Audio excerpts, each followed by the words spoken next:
This is the first lecture regarding Code of Civil Procedure 1908 and Limitation Act 1963.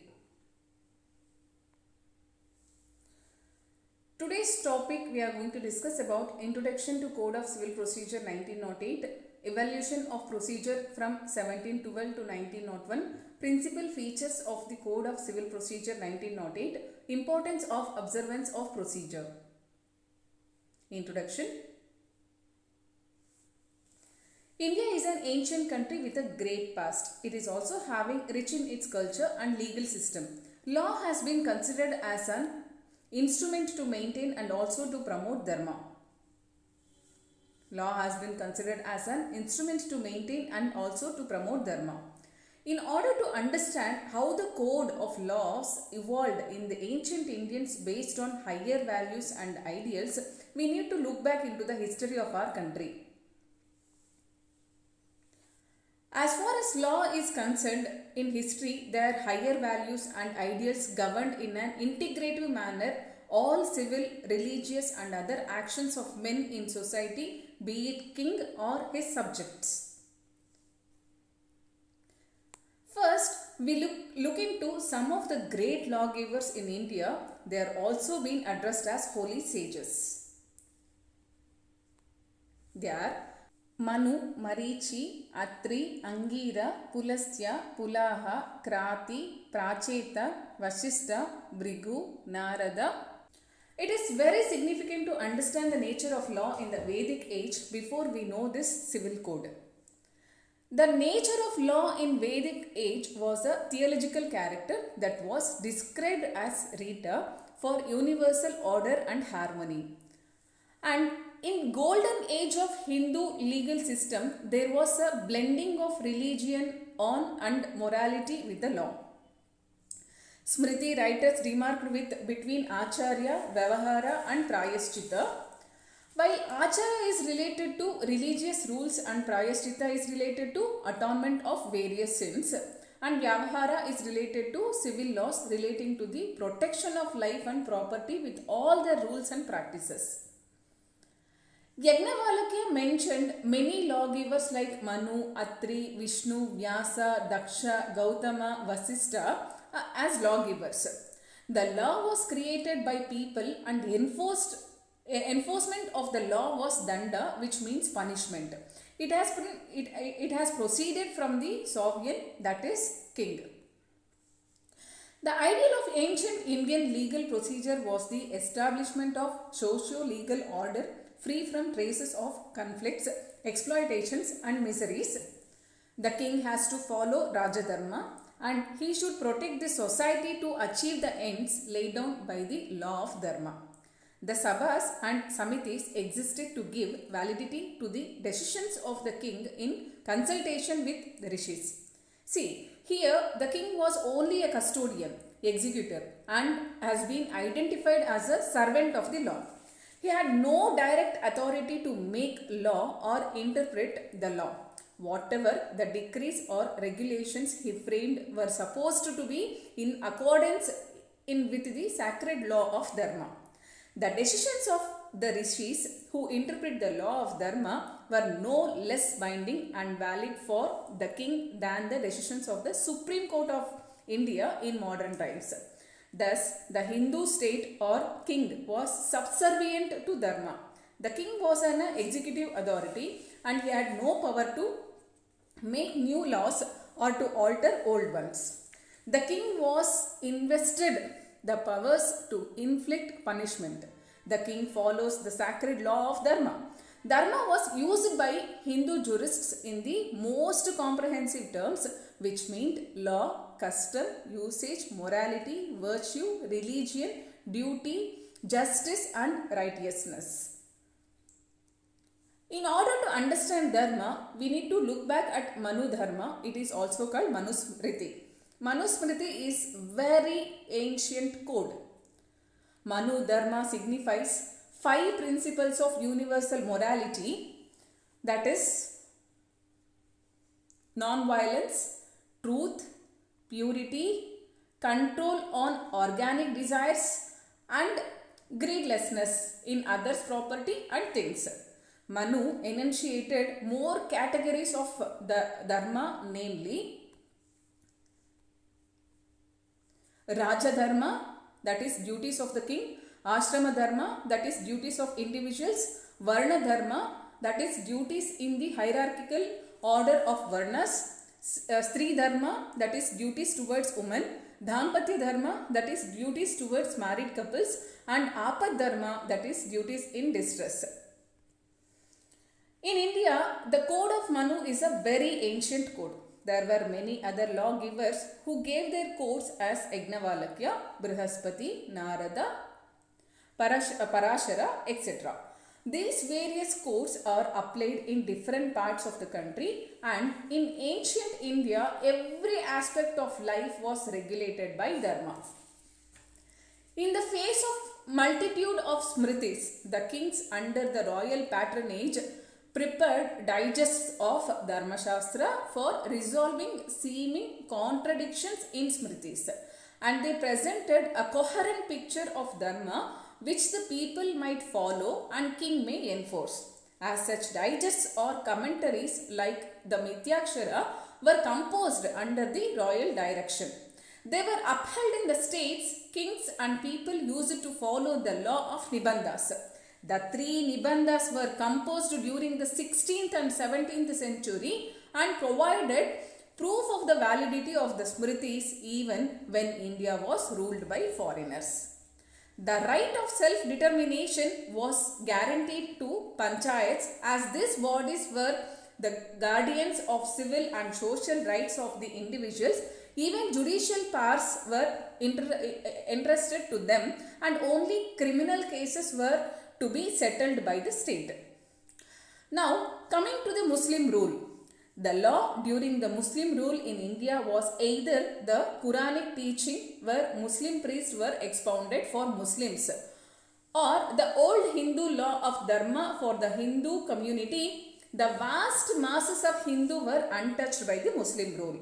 I repeat, the law during Muslim rule in India was either the Quranic teaching where Muslims priests were expounded for Muslims, or the old Hindu law of Dharma for the Hindu community. The vast masses of Hindus were untouched by Muslim rule.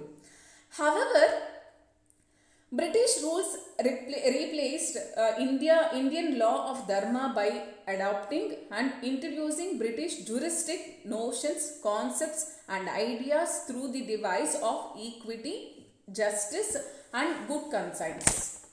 By way of codification in the form of Indian Penal Code, Indian Evidence Act, the Code of Civil Procedure and Code of Criminal Procedure, etc.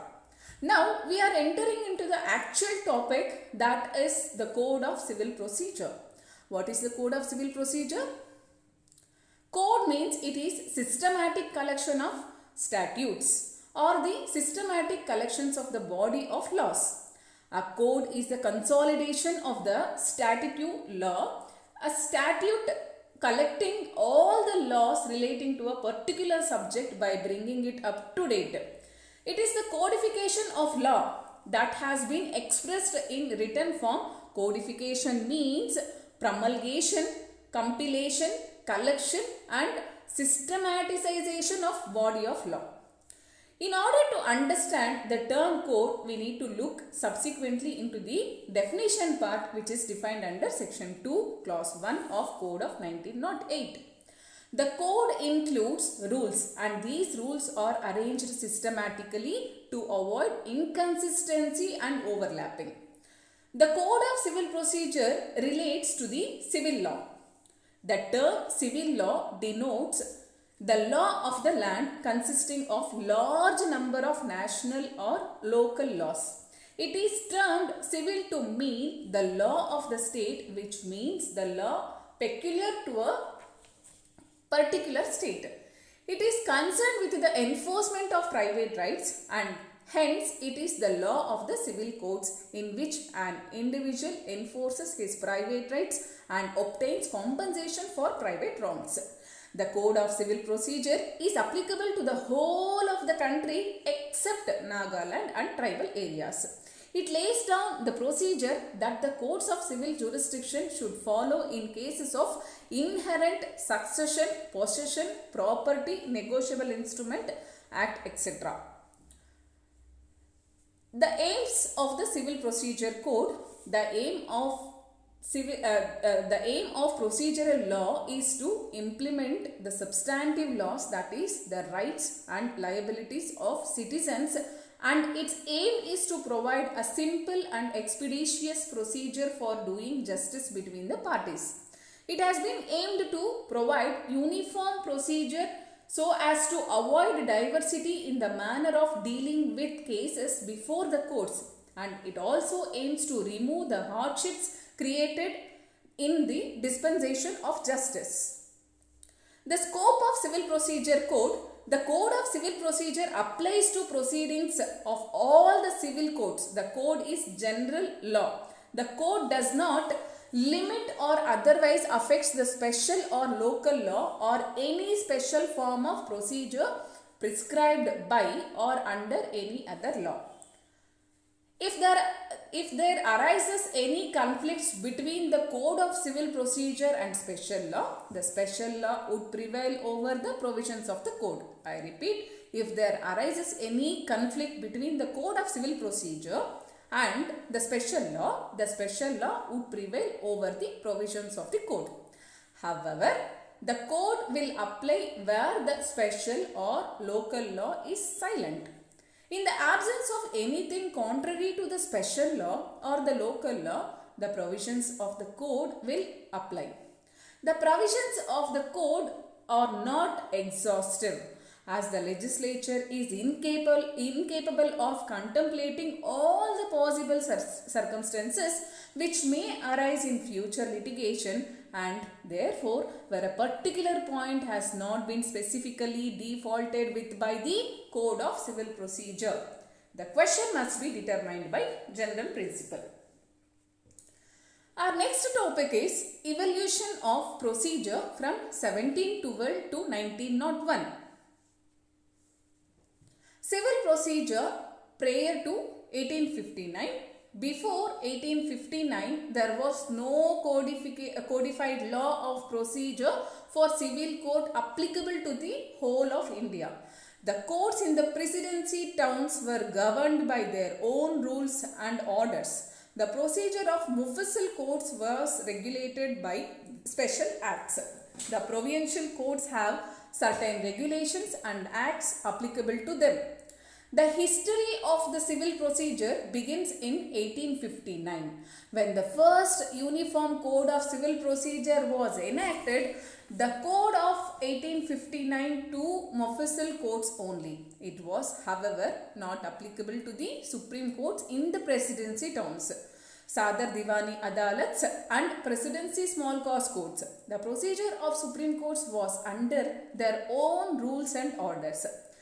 In 1862, on the abolition of the Supreme Court and the Sadar Divani Adalats, the Code of 1859 was made applicable to the High Courts soon after the Code of 1859 was passed. It was subject to a chain of amendments in 1860, 1861, 1863, 1867, 1870, 1871, 1872, and ultimately, as it was found to be ill-arranged and incapable, it was replaced by the Act 10 of 1877.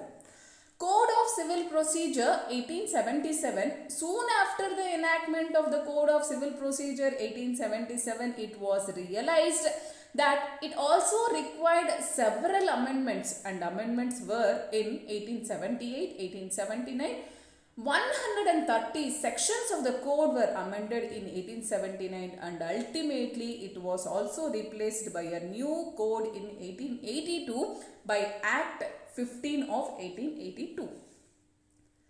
Coming to the Code of Civil Procedure 1882, the Code of 1882 worked for more than a quarter of a century.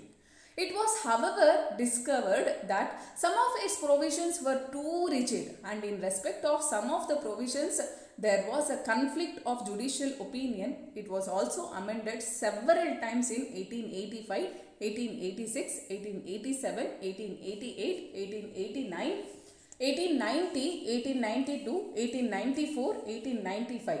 At last, the present Act of Code of Civil Procedure was passed as Act 5 of 1908 and received the assent of the Governor General on 21st March 1908. I repeat, the present Act of Code of CPC, that means Civil Procedure Code, was passed as Act 5 of 1908 and received the assent of the Governor General on 21st March 1908. Code of Civil Procedure 1908. The present Code of Civil Procedure to amended several times before and after independence. The recent important amendments are by the Act 22 of 2002 and the Commercial Code Act 2015, that is Act number 4 of 2016 as amended by Act 28 of 2018. It came into effect from 3/5/2018, that means 3rd May 2018. Coming to the next topic, principal feature of the Code of Civil Procedure 1908, that is also called salient feature of Civil Procedure Code. Though enacted in 1908 in British India, has stood the test of time with amendments from time to time. The code contained salient features. The Code of Civil Procedure is divided into two parts. One is the body of the code containing 158 sections and other one is rules laid down in 51 orders in the first schedule. It also contains Appendix A to Appendix H. Appendix A contains model pleadings relating to suits and defenses. Appendix B contains forms of process. Appendix C contains the forms relating to discovery, inspection and admission. Appendix D contains the forms relating to decrees. Appendix E contains the forms relating to execution. Appendix F contains supplementary proceedings. Appendix G contains forms relating to the appeal, reference and review. Appendix H contains miscellaneous forms. The body of the code and the rules are to be read together. If rules are inconsistent with the body of the code, that is sections, the sections will prevail. But for the rules also have same effect as if provided in the body of the Code of Civil Procedure under section 121 and 128. The body of the code is fundamental. It cannot be altered except by Parliament. The Parliament enacted the state amendments under different sections. The various high courts are empowered to annul, alter or add to all or any of the said rules embodied in Schedule 1, provided that such annulments, alterations and additions are not inconsistent with the provisions of first part of the code contained in sections. Coming to the next topic, types of procedure, inquisitorial and adversary. Laws of any nations may be classified as substantive laws and procedural laws. Substantive laws lay down the rights and liabilities of citizens, while the procedural laws prescribe the procedure for the enforcement of such rights and obligations. The procedure relates to rule of law. The procedure in civil matters may be of two types, that is inquisitorial and adversary. Coming to inquisitorial procedure, in order to understand older common law, in older common law, inquest is a general name for any judicial inquiry. Inquest is the investigation held by a coroner and a jury summoned for the purpose whenever a person is found dead or when he has died under suspicious circumstances. Evidence is given on oath and the jury verdict creates a prima facie case if it names a person as the murderer. inquest became especially associated with an inquiry made with a jury, so the jury inquest was practically equivalent to trial jury. The inquest is an official judiciary inquiry or search or investigation by an inquisitor, an officer appointed by law to make an inquiry to learn facts about civil matters like commission. Coming to the adversary procedure is related to the rules of law which govern the orderly administration of justice when a party being adverse or hostile files a plaint against another opponent party in a contest of any kind. Then the court registers the case and gives a notice to the opposite party, and in turn the adversary party files a written statement with facts. The court, after hearing the evidences, gives the judgment and executes it on the petition on the party. The Code of Civil Procedure provides the procedure to be followed in civil courts in India. Coming to the last topic, importance of observances of procedure. The following are the advantages of observance of the Code of Civil Procedure, that is, the Code of Civil Procedure imparts uniformity and certainty to the administration of justice. The observance of the Code of Civil Procedure protects against arbitrary, biased and dishonest decisions. The observance of the Code of Civil Procedure provides protection from the errors of individual judgment through appeals, revisions, reviews and reference.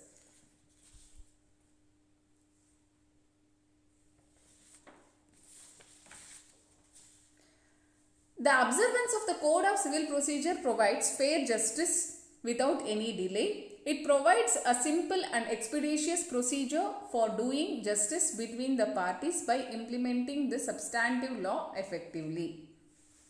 The preamble of the code states that it was enacted in order to consolidate and amend the laws relating to the procedure to be followed in the court having civil jurisdiction in India.